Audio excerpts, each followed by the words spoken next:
प्रिय fro Melina, यह संबोधन अब थोड़ा बोझ लगने लगा है। इस अनिश्चित दुनिया में बीमार या कमजोर इंसान के लिए यह एक सहारे जैसा होता है, लेकिन जब यही सहारा बोझ बन जाए तो यह ठीक होने का संकेत नहीं होता।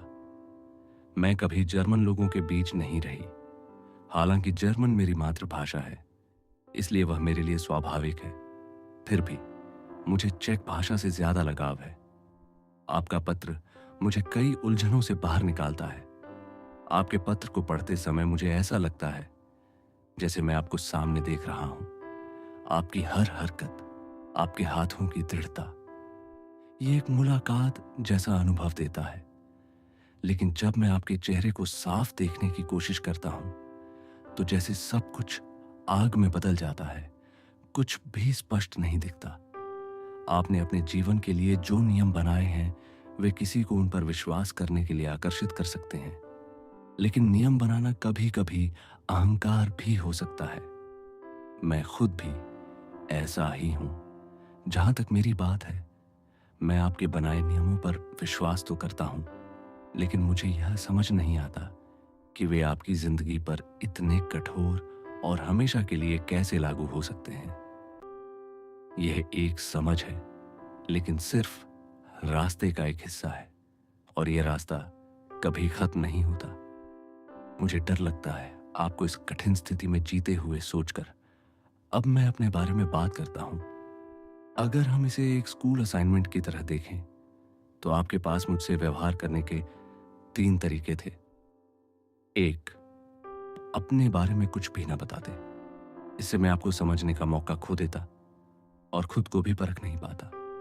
2, आप कुछ बातें छिपाते या अनदेखा करते, लेकिन मैं इसे महसूस कर लेता और इससे मुझे और दुख होता। 3, इसलिए तीसरा रास्ता यही है कि आप सच बोलें और अपना ध्यान रखें। आपके पत्रों से लगता है कि आप स्थिरता और शांति की बात करते हैं, लेकिन उनके बीच में डर और अस्थिरता भी दिखाई देती है, खासकर आपकी सेहत को लेकर। मेरी अपनी सेहत ठीक है, बस पहाड़ों में मुझे नींद नहीं आती। डॉक्टर की राय मुझे खास अच्छी नहीं लगती, ना अच्छी ना बुरी। सब कुछ नजरिए पर निर्भर करता है।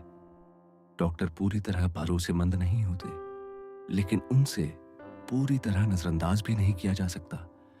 उन्होंने जो सलाह दी है वह न तो बेवकूफी है और न ही असंभव, लेकिन मुझे लगता है कि तुम्हारे लिए सच में बीमार होना मानो असंभव है। अब असली सवाल यह है कि डॉक्टर से बात करने के बाद तुम्हारी जिंदगी में क्या बदलाव आया। मैं तुमसे कुछ सवाल पूछना चाहता हूं।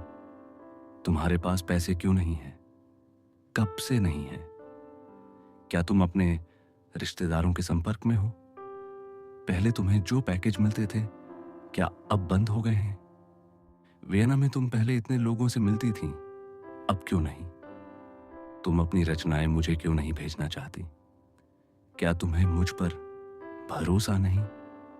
अगर मैं सही समझ रहा हूं तो मैं थोड़ा नाराज हो सकता हूं, लेकिन यह कोई बड़ी बात नहीं है। कभी कभी थोड़ा गुस्सा चीजों को ठीक भी कर देता है। तुम मेरे दिल के एक कोने में बसी हो।